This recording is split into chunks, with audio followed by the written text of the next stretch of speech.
Welcome back, everyone, to Let's Talk Adoption. I'm your host, Kim King, and I'm excited to have a new episode with you with a very important guest in the world of adoption. And we will be interviewing today John Knox. He is an entrepreneur, an adoptee, and has had multiple adoption campaigns to spread adoption awareness. And I am excited to welcome you here to the podcast, Let's Talk Adoption. Welcome, John.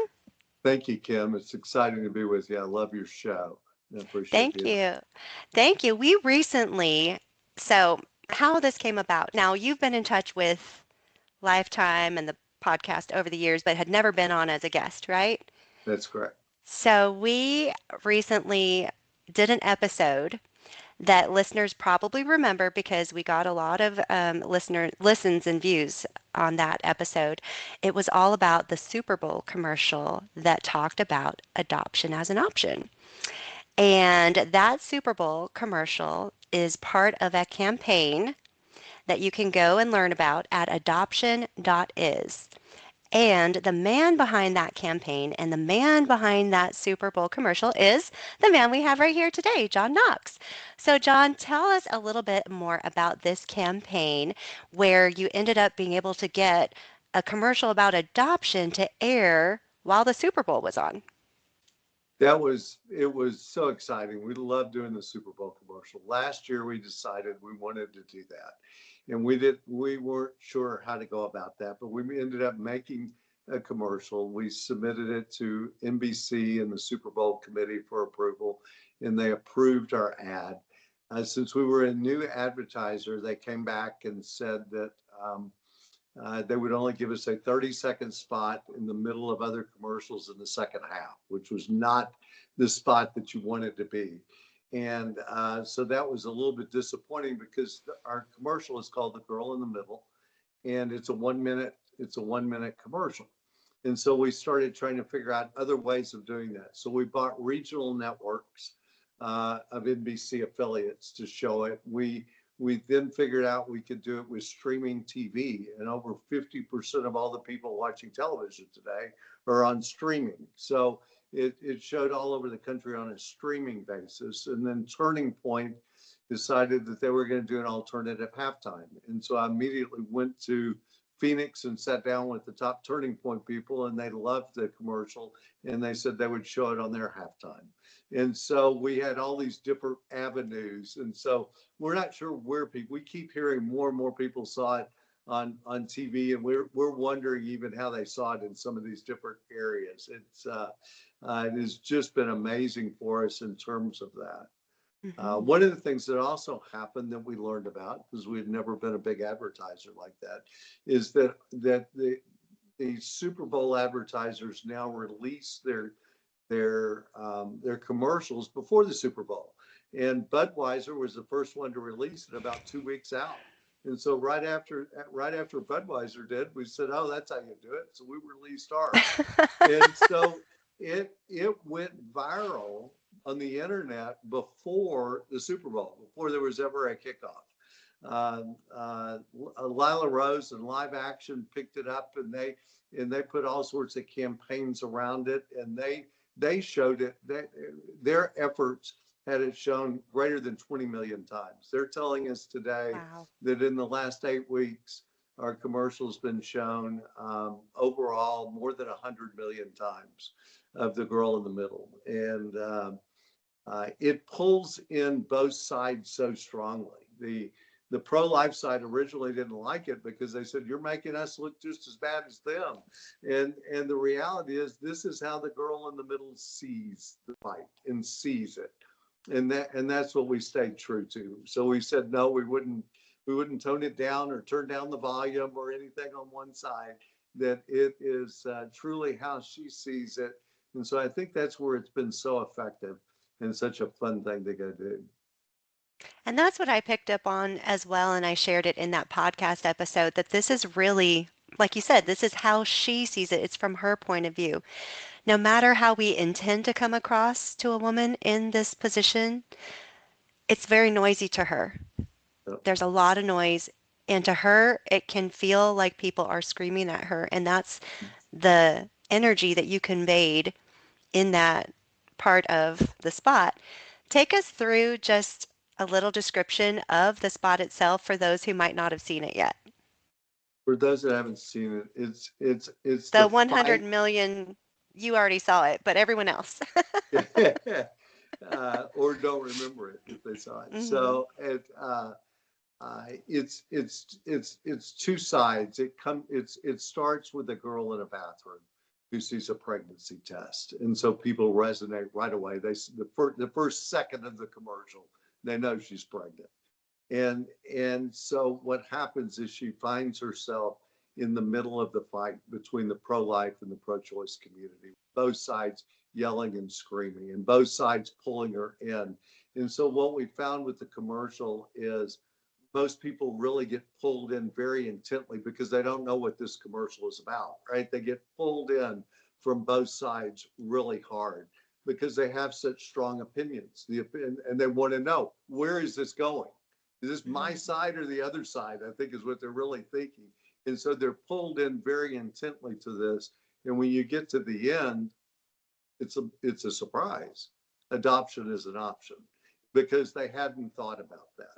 And so that's really what the commercial does. I introduced it the other day to somebody. I said, yeah, I told them this is the Republicans and the Democrats, and this is Fox News and MSNBC. This is our society on the two sides pulling apart and nobody realizing there's another option in the middle. And that's where I really think adoption so fits in this. For the last 50 years, we've been fighting between two sides, and adoption has simply been lost. Back when I was adopted, and back when I was adopted, there were hundreds of thousands of kids that were adopted. The population of the United States was half of what it is today. I guess it tells you how old I am.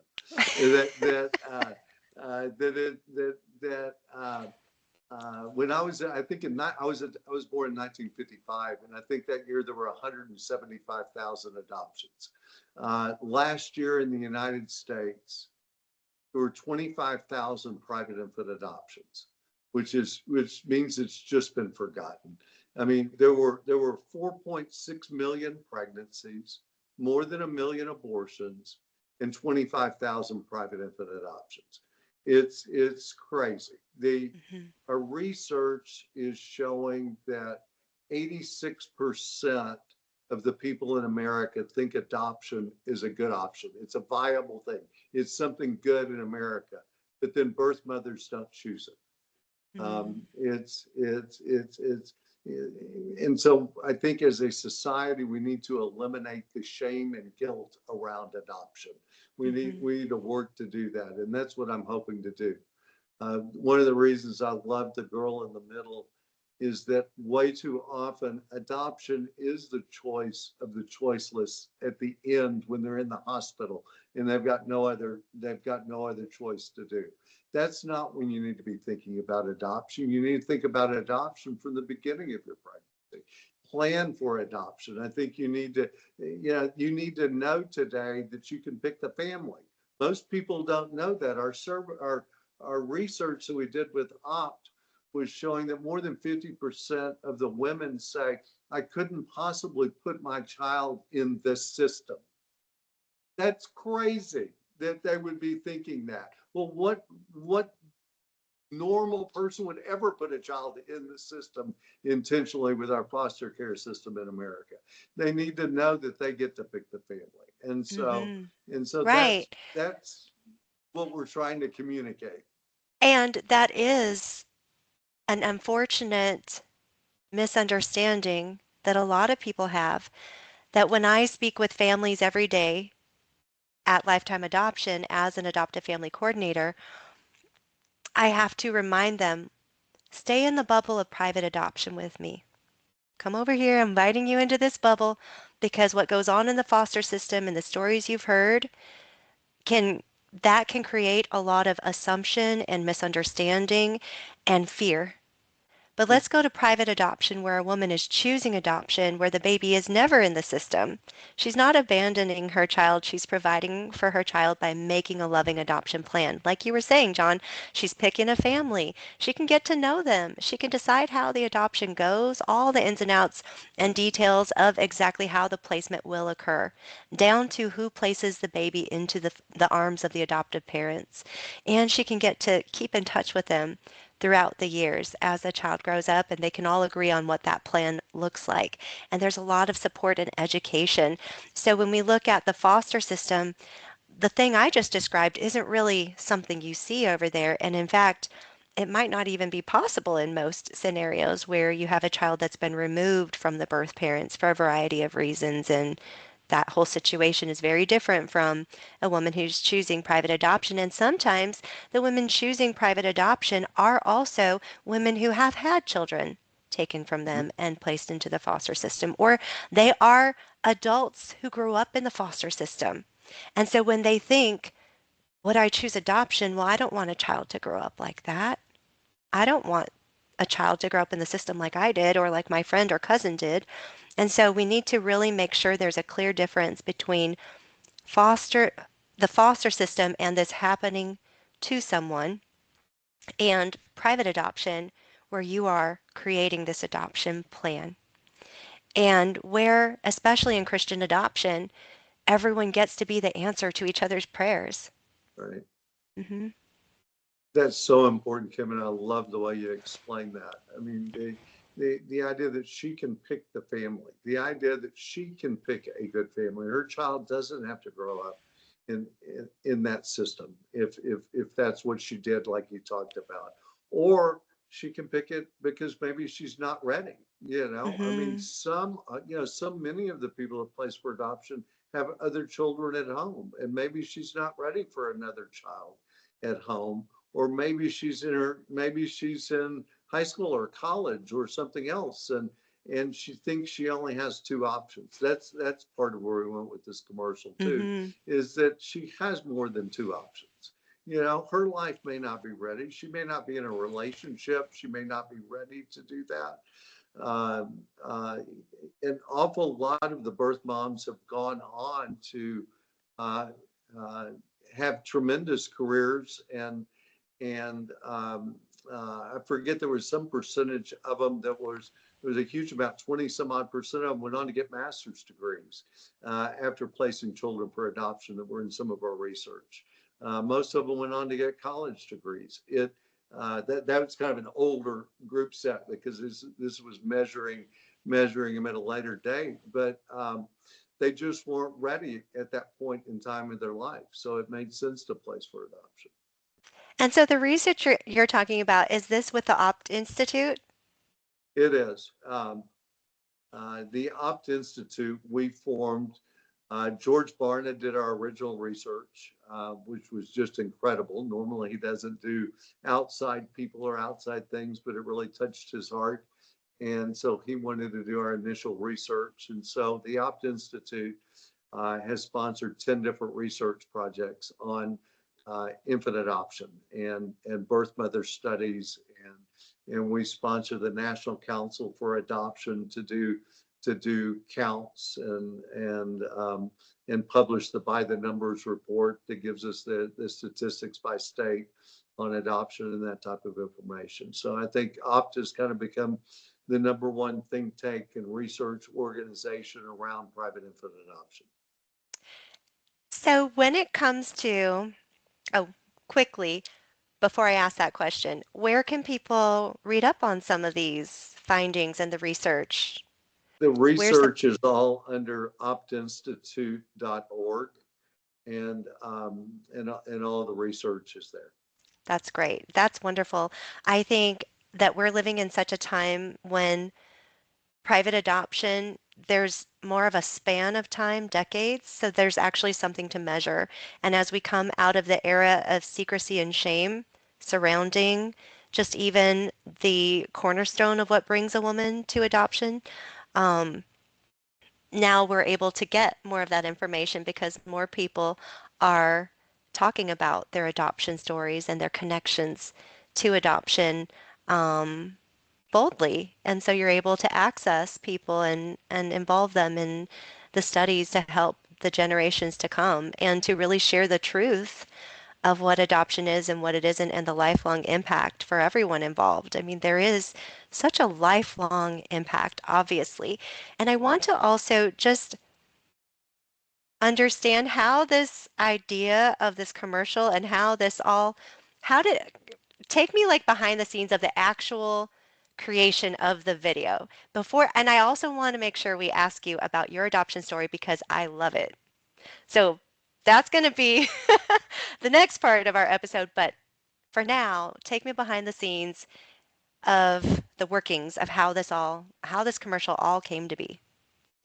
We've got an incredible filmmaker in California named Gary Molander, but he does all of our I Am That Kid videos and adoption is an option videos, and he is just a great he was a minister for 20 years and gave up on organized religion and decided there was something else God was calling him to do, and so he started making that, and I got introduced to Gary, and so he's the creator behind so much of what we do.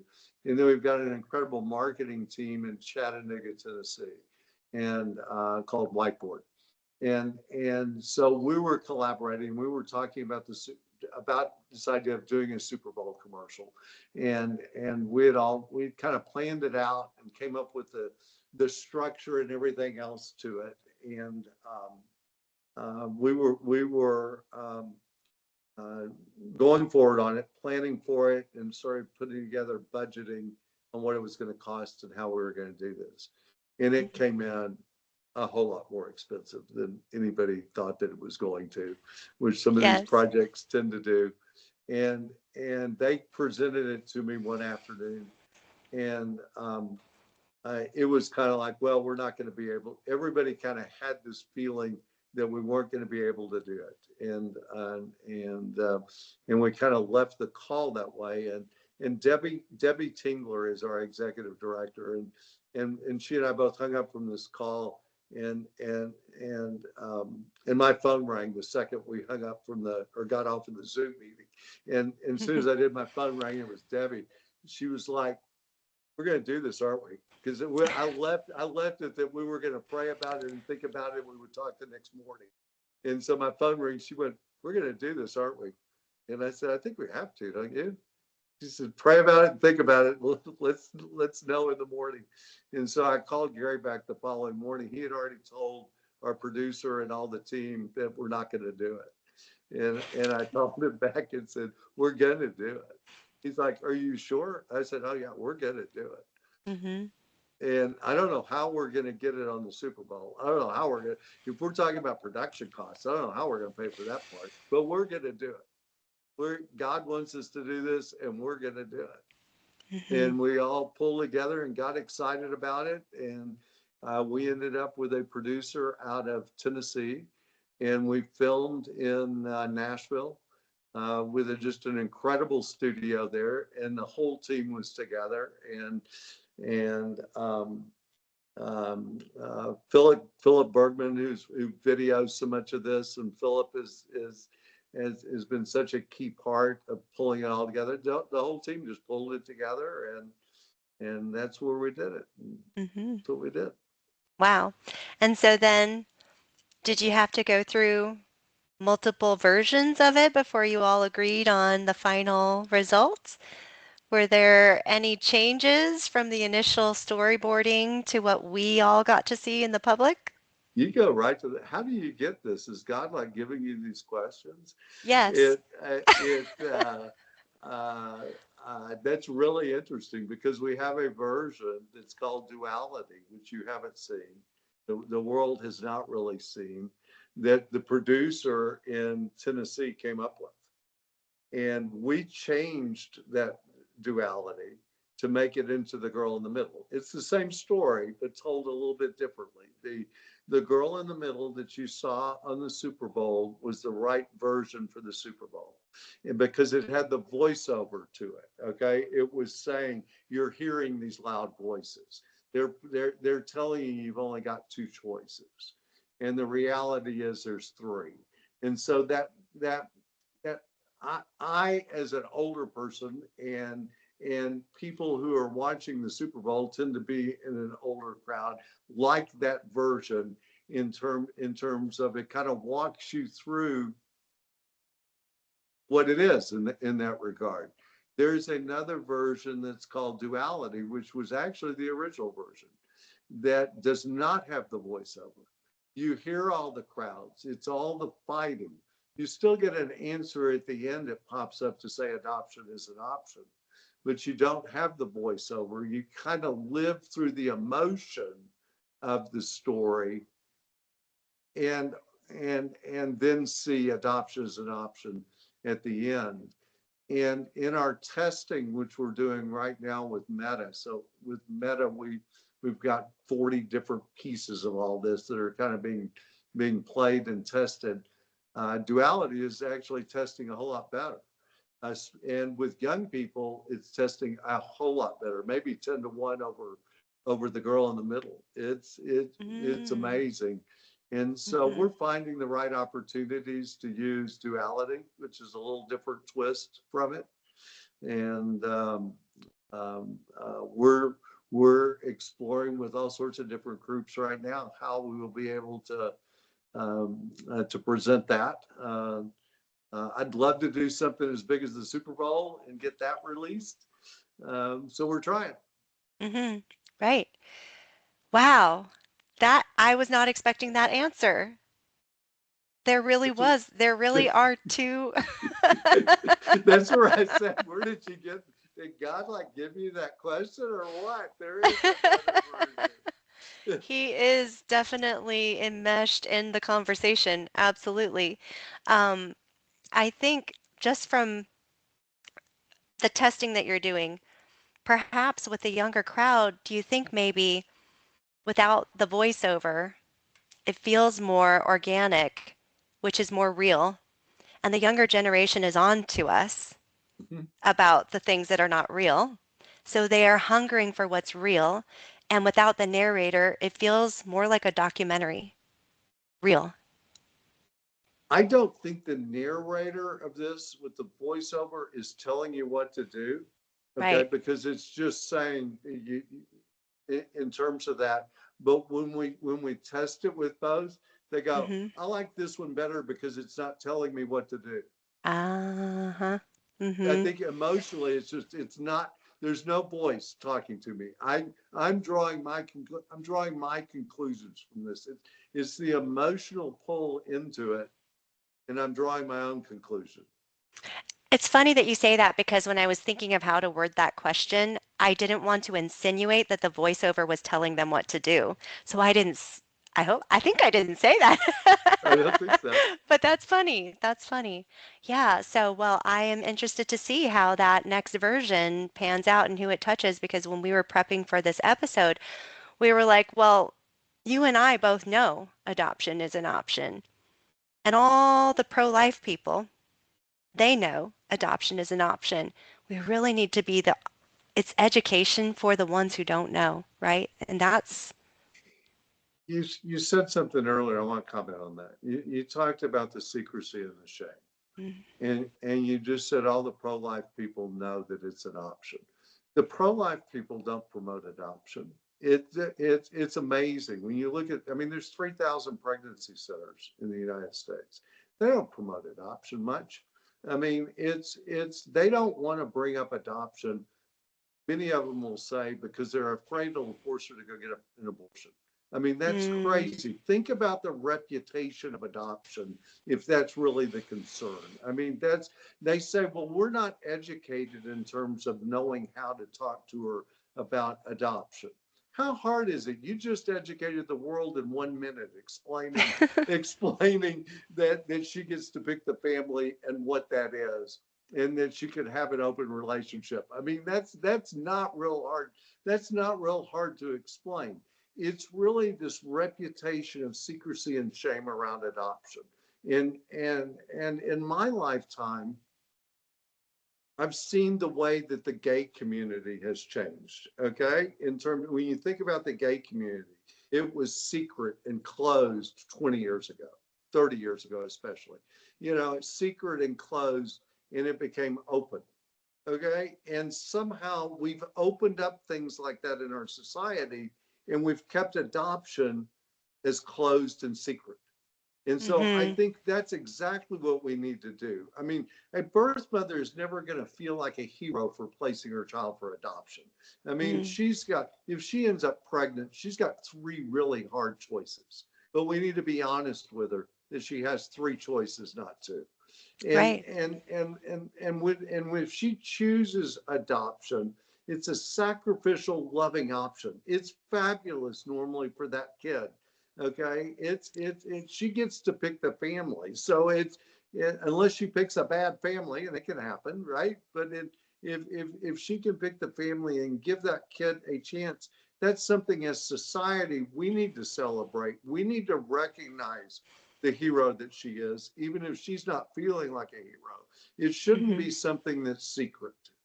Right. I couldn't agree more. And before we segue into the next portion of our episode where we talk about that kid, we're going to talk about that kid today on Let's Talk Adoption because we have that kid here.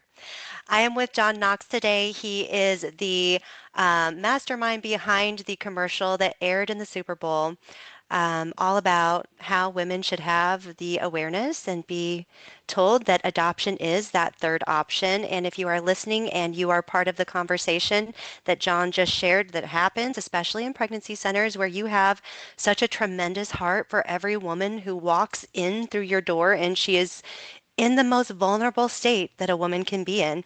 And she's walking in person, face to face through your door. And in your heart and in your mind, you know that the Lord wants you to tell her about adoption. But there are other conversations and commentaries that prevent you. There's a lot of doubt, self doubt, that prevents you from feeling confident in presenting adoption in its true form.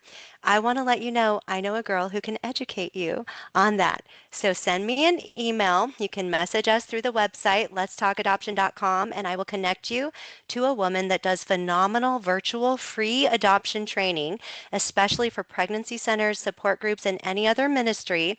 You can get your group together for a free scheduled virtual training all about how to talk with someone who is walking through your door or calling on your support line and you want to share about adoption, but you don't know exactly how because you're already thinking how the conversation is going to go and how it has gone, and you just don't have that confidence. So let us get you in touch with the people who can help you. So email us. You can message through letstalkadoption.com and say that you're looking for the training on how to present adoption to women, and I will connect you with that girl. So let's talk about I Am That Kid. John, what is this? There is a website, iamthatkid.com, right? There is. Do you want to go back rather than do that? Do you Sure. want to start with kind of how that all came about? How did it come about? I was adopted back in 1955 at 5.5 weeks old, and raised by terrific parents in Richardson, Texas. And as I grew up, I got curious and wanted to find. Back then, everything was secret. Everything was hidden. It was hard. My birth mother had gone off to Colorado, which had great secrecy laws, to where she didn't think that I could ever find her. And it took a long time. It took me a couple of years of searching and hiring some different lawyers and private investigators, but I ultimately found her, and she was living in California. She had, after I had been born, she later got married and had five more children. And so when I contacted her, it was a huge surprise because she didn't think that I could find her. But we really hit it off, and we really got along great. But she did not want to tell her children and her husband. It had been so hard and so traumatic for her. And even after she had started having kids, she would go into a state of depression every February, and struggled with that. So it was a real challenge for her in her early marriage and early deal with her life. It's just she didn't want to tell him, but she wanted me to tell him after she died. Mm. Even one time when I think this was the last time that I saw Irene, I had my middle son with me, Stephen, and he kept asking her, he kept saying, Irene, wouldn't it be better if you told your kids instead of my dad telling them after you die? And Irene's like, oh yeah, that'd be better, Stephen, but we're doing it my way and your dad's agreed. So that's what we did. So after she died, I did tell the other five siblings that. But back during that same time, I had found my same time that I found Irene, which was 30 years ago. I also found my birth father, and he was the opposite. He wanted me to introduce me to his two sons within hours of meeting him. He was so excited. He didn't know I existed and was just thrilled with it. And I've had a great relationship with those two brothers for 30 years. And I've had a great relationship with my birth mother's five children for the last, I guess, 7 or 8 years, ever since my birth mother died. So that's kind of been a fun thing. So that's been an interesting thing for me. But I spent 40 years in the surety bond business, building and selling insurance companies that specialized in writing performance bonds for contractors. And I had a great time doing that in terms of building these companies. I sold my first major company in 1994. That was a long time ago, and continued to run all of that for Sam Zell that I sold it to and built it up. And then we sold it all to CNA, and I ended up leaving and staying out of the business for a couple of years and coming back and starting another company and building it up to be 10 times the company I sold. And so that was a fun thing to do. And throughout my career in there, I had learned to become more generous with giving. And it was very interesting thing to do. I found that the more I gave, the more I made, and I had trouble giving it away. It it it I've learned this with other people that have been successful that have this same problem, that the more generous they get, it seems like the more you've been given and the more you give, and the more you give, the more you're making, and you have trouble keeping up with that. But it was Mhm. a fun problem to have and a fun thing to do with giving over the years. But but I didn't like serving on boards. I didn't like just being on nonprofit boards and doing that. That's never thrilled me. But after I sold my last company, it was called SureTech, and I sold it to a great group called Markel, and they're a Fortune 500 company and just a terrific large public insurance company that owns my old company, and that's been a great scenario for all my employees. But I left it in June 30th of 2020 was my last day with them. I'd already had COVID. I'd recovered from a very bad case of COVID early in 2020. And I didn't have a plan. I knew I wasn't going to go start another company. I knew I wasn't going to go down that road. I also knew from non-compete periods I was an ultimate failure at unemployment. That was just not going to work for me. I'm not going to go serve on nonprofit boards. I didn't know what I was going to do. I didn't know what I was supposed to do. So I remember telling Cindy and my three boys, I said, I've got a plan. And she was so excited. She came and she's like, what's your plan? And I said, I'm going to be empty. And she looked at me like, you must have just gone crazy. Did the COVID like do something to your brain? What do you mean by you're going to be empty? I said, I don't know. I'm going to leave on July 1st and I don't know when I'll be back. And she's like, you don't know if you'll be back in 1 week or 2 weeks or what? I said, I don't know when I'll be back. And so I left and I started listening to books that I'd enjoyed over my career and through my lifetime. I started with Bob Buford's Halftime, and I went to Rick Warren's Purpose Driven Life, and even a Malcolm Gladwell's Tipping Point. I mean, I just went to books that I had enjoyed and just wanted to be empty. I drove out to the West Coast, and I was driving up California. I stopped and said goodbye to some of my old employees that had worked for me for 20 or 30 years through different companies and different things, and said goodbye to them. And I was staying with one of Irene's daughters on the coast of California, in Jenner, California, right where the Russian River runs into the Pacific Ocean. And her next door neighbor had all these women's rights signs all over her house, even on her roof. I mean, all over. And I remember standing there going, you know, legally, it is a woman's right to choose in the United States, but adoption is an option. And it was those 4 words. And for the rest of this trip, turned out I was gone a month. I went on to Montana and Idaho and some other areas, but I couldn't get those 4 words out. I knew coming home, adoption is an option. I just didn't know what that meant. I knew that I had a job, and that's where I'm supposed to go put my time, talent, and treasure was into adoption as an option. So I came back, and that's what I did. When you use the word empty, I'm sure people want to know, what did you mean by that? Obviously, we see how God filled that vessel.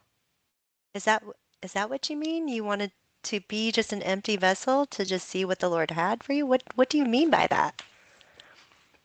I didn't have a preconceived idea what I was going to go do.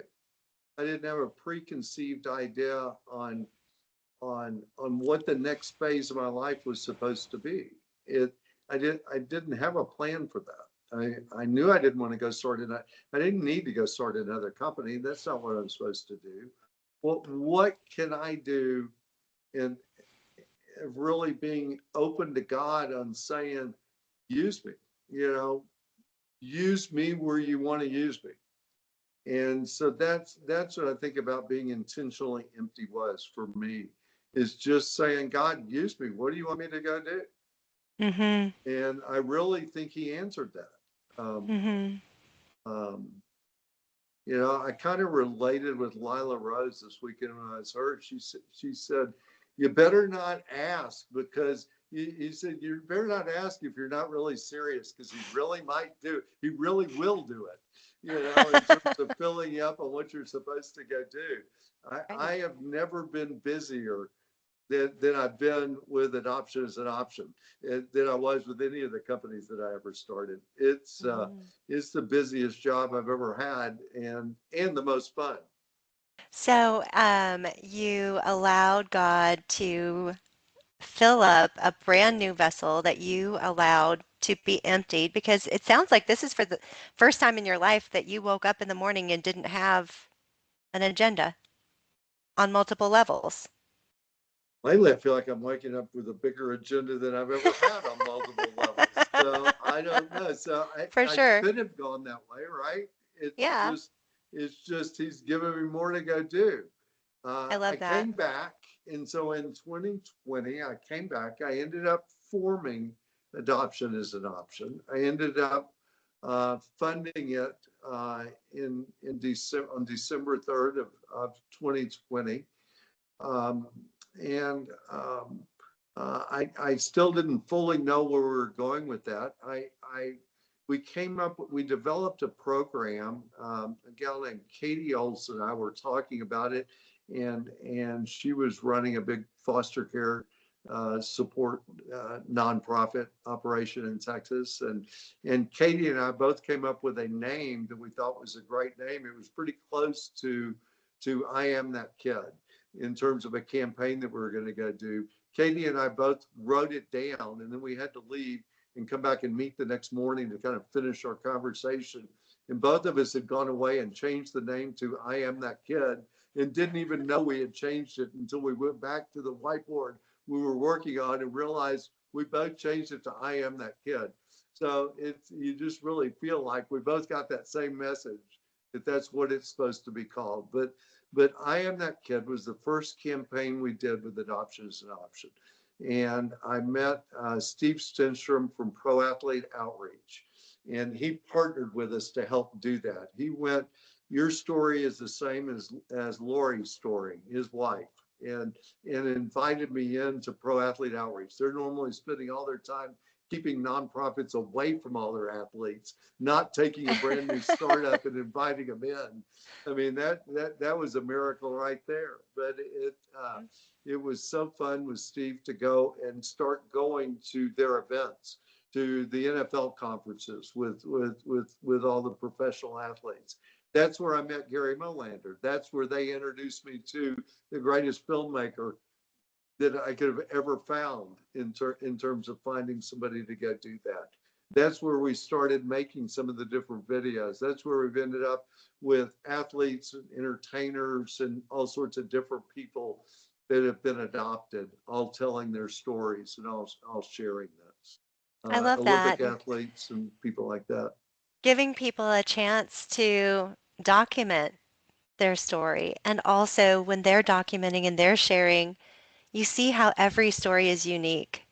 There are zero identical adoption stories.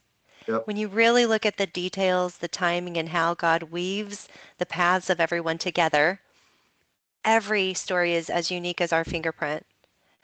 And you're giving people a chance to not only share, but you're giving others an opportunity to get a glimpse into behind the scenes of adoption, and also if they were touched by adoption, to not feel alone, that there Yes. is a lot of commonality amongst adoptees. I mean, even just the innate desire to know who you came from, which I'm sure is what put you on your search for your birth parents.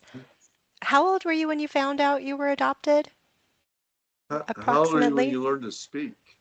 I So mean, I you knew from the beginning? I mean, from whenever I could speak, I knew. Okay, that's good. Yeah, that's great. So you kind of grew up always knowing that you came to your family through adoption, but you didn't have the opportunity to meet your birth parents because of the way that adoptions were taken care of and how everything was secret. And your birth mom was very intentional with that. I think that in hearing your IamThatKid.com video of your story and the conversations that we've had, it seems like you inherited a lot from your birth mom.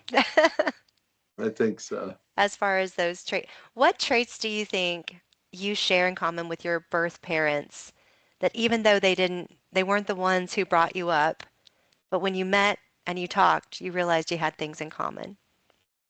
The first dinner, I'm just grinning because the first dinner that I had with my birth father and his two sons, my half brothers in New York, and all of our spouses and everybody else, we were in New York City, and we were at the table, and everybody started laughing. And Bill, my birth father, and I were sitting there looking at him, going, "What are you laughing about?"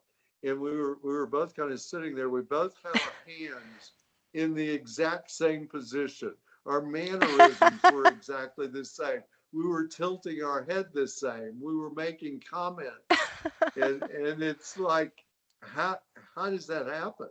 How? And Uh-huh. so it was just hilarious. Then I started noticing it, and I'm like, this is just crazy. Hmm. How do you have those traits? One of the brothers and I looked so much like him. We kept asking the other brother, "Were you adopted?" Yeah, That's a good and one. yeah, because it was just fun to see those traits and to see that, Hmm. and I relate so much with them in terms of who they are and where they are.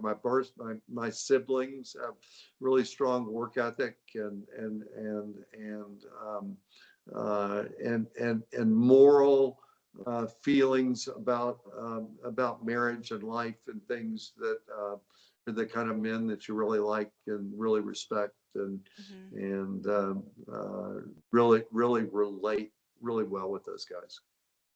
Yes, I like that you brought that up because that kind of brings me back around to something I was thinking earlier, which is a lot of times there's another loud voice that wants to keep men out of this conversation.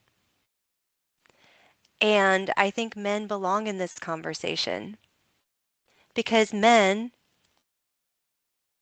are a cover us spiritually as women, right? And Right. we need that authority. We need that presence. We need that structure. And men are protecting women. Men are also protecting baby boys when they speak out against abortion. And when you talk about adoption, you are protecting life. Because for every woman who learns about adoption being that option, and it takes them down the rabbit hole of what is adoption? What is it not? That is protecting that life that is at stake in the body of that woman who's going to make that decision. We have a story on our site by by birth father um, who didn't speak up, and he decades and decades later crying basically because he didn't speak up, because he didn't use his voice, because he didn't say anything. In fact, it's Brad Imler who does training for pregnancy centers similar to what your friend does virtually. He Yeah. goes around and trains different things, but his "I Am That Kid" story is on our site. But I think about that with the fathers that didn't speak up. With so much of our society has been around this, around the loud voices, saying that it's a woman's right to choose, which the men have taken as just mean shut up and don't say it. And unfortunately, too many men have just taken that and said shut up and don't say it. You see that a lot more on the West Coast. It's really interesting to me when I listen to my birth sisters talk about the men in California being wimpy. You know, they're not all wimpy, okay?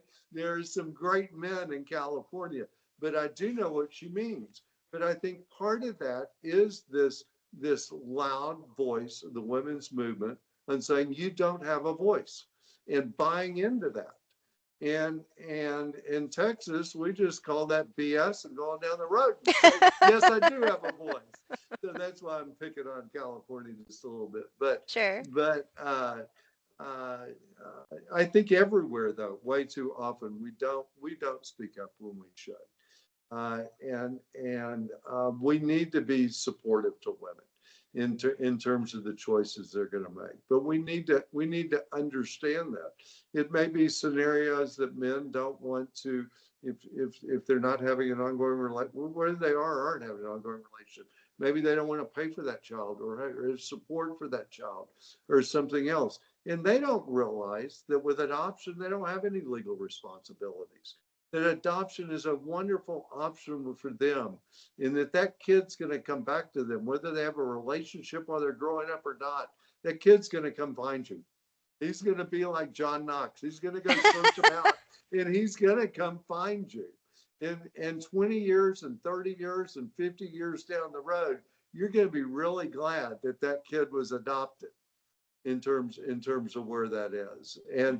And I think when people look back on their life, they're going to be very proud of that.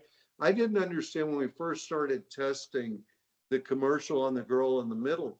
I'm showing it to an NFL linebacker, and I'm watching his face, and he has a tear. I mean, this is not a guy you normally see crying, with a tear coming down his eye. I never asked him why. I don't think he's crying over adoption. You know that this is somebody looking at that video with the regret that he has over paying for an abortion or Hmm. multiple abortions that he had paid for, Or and perhaps an and nobody abortion ever that telling him. he didn't get a choice. He didn't have a say. Didn't have a say, or he encouraged and paid for, or yeah, or didn't have a say, or just didn't have a say. You're right. Hmm. Yeah. When you said that, it instantly made me feel brokenhearted for him. So that's where maybe God's doing more with this commercial than I even thought was planned. So I don't Yeah. Yeah. Maybe there's a from the dad's point of view commercial coming. know. I know we've thought about that a lot. Okay, I guess you didn't need me in the meeting. No, we need you. We need your voice is greatly needed. Oh, thank you. And I appreciate you spending some of your time with us and sharing, your heart and purpose and the roots of what connects you to adoption. You can go to adoption.is. You can see the spot for yourself, the commercial in question that we've been discussing today and that we discussed on the other Let's Talk Adoption episode. You can go to iamthatkid.com and see the stories and the videos and learn more. And you can also read up on the research, Opt Institute. And John, is there anything else you'd like to share We didn't today? talk about adoption.is. Okay. Some Oh, people, some yeah, I people get confused about shouldn't it be adoption.com? Okay. It's not. It's just adoption.is. Did I say adoption.is. .com? No, Can we it is. delete that? You Okay. said it right. It's Okay, okay. adoption.is, but I want to talk about Yes. that site. Yeah. We pulled a lot into that site. Okay, you could spend hours and hours in this site, or you can just see a commercial at the beginning of it. And there is no way that you can donate money. Okay, there's no way that there's money given, which is I think why a lot of nonprofits have been willing to promote our site. We do not ask for a name or an email address. So we don't collect a list of anybody that's been there, and we don't refer anybody to a particular agency. And so what this site was built around is us trying to get the best minds together that we could and say, if I was that girl, if I was that or her spouse or the birth father. Okay, but if I wanted to learn about adoption, where can I go that's not trying to pull me somewhere or sell me something or connect me with an agency or an attorney or whatever we're trying to do? Where can I just get good information? And so that's where we built adoption.is. It's every segment has got stories in it that maybe videos that are 4 to 7 minutes long in terms of that. So somebody is would really want to need to spend some time there. It's designed to where you can briefly go through it. Or if you're someone who's pregnant and really wants to understand, think about, see other birth mother stories, understand what it's going on, see some of the links to other things, it's a pretty good site for that. And so Mm-hmm. that's what adoption.is about. We hope that other people will refer it. I hope it's something that, whether you're another adoption agency or whether you're pregnancy centers, right? Anybody they want to keep connection with people and don't want to lose it to somebody. But this is a site that they don't lose connection because there's no way they go anywhere from ours. We're not trying to develop that relationship. We're just giving them information. Mm-hmm. Or pregnancy centers that want to learn more about adoption. That can be a great site for them also.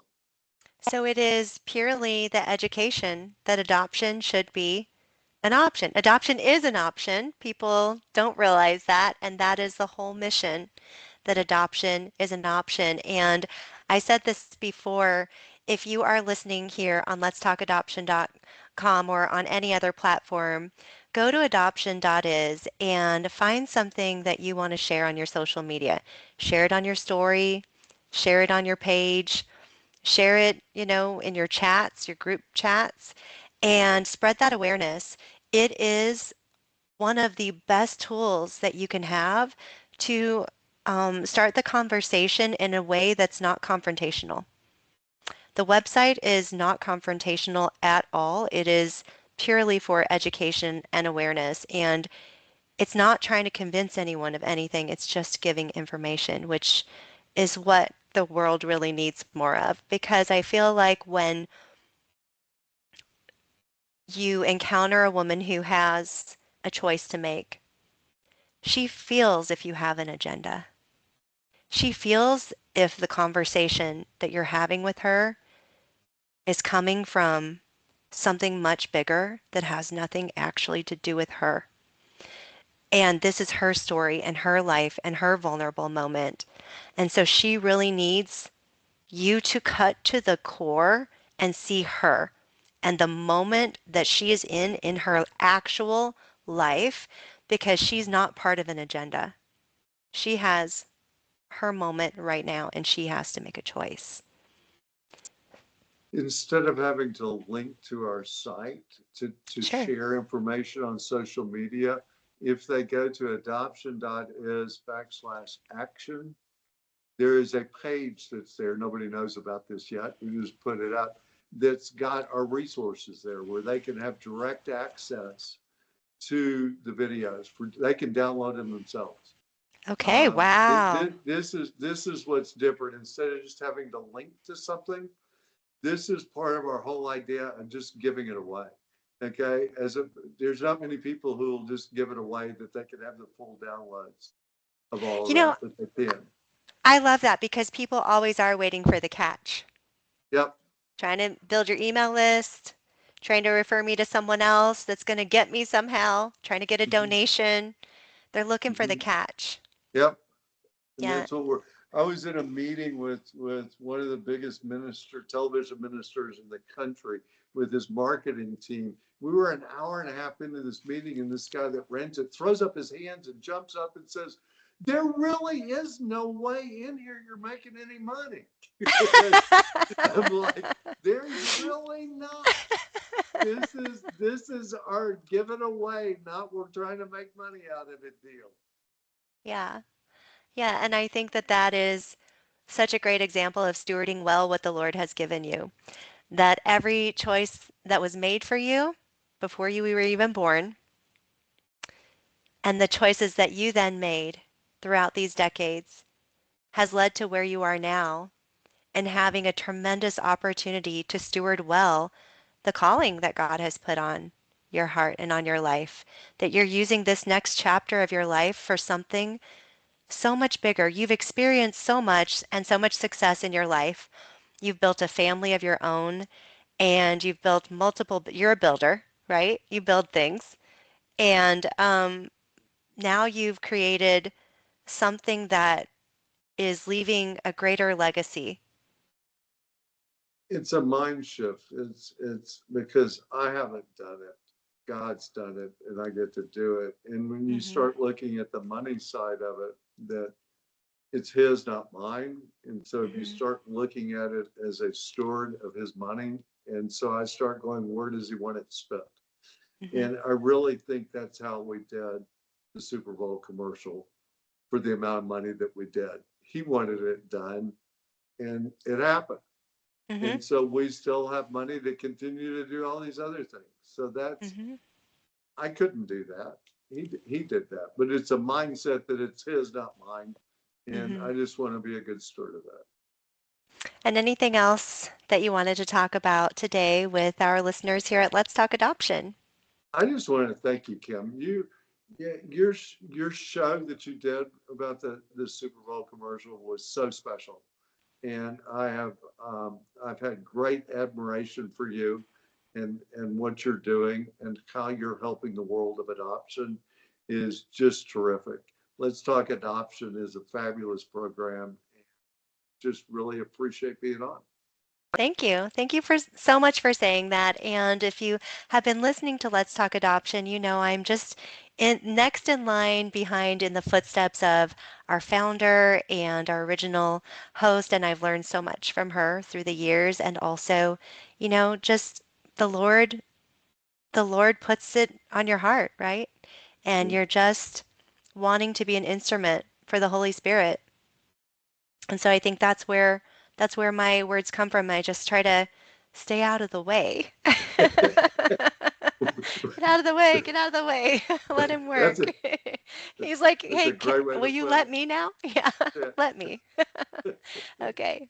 Well, Great thank way you to so put much it. again for being here. And thank you to all our listeners for joining in on this episode of Let's Talk Adoption. Remember to subscribe so you never miss an episode. And be sure to share anything that we've mentioned here today. We'll put all the links on the show notes page at letstalkadoption.com. Whenever you have an idea for a future episode, a topic, a guest, feedback, questions, comments, you are always welcome to drop us a line at letstalkadoption.com, and we'll see you on the next one.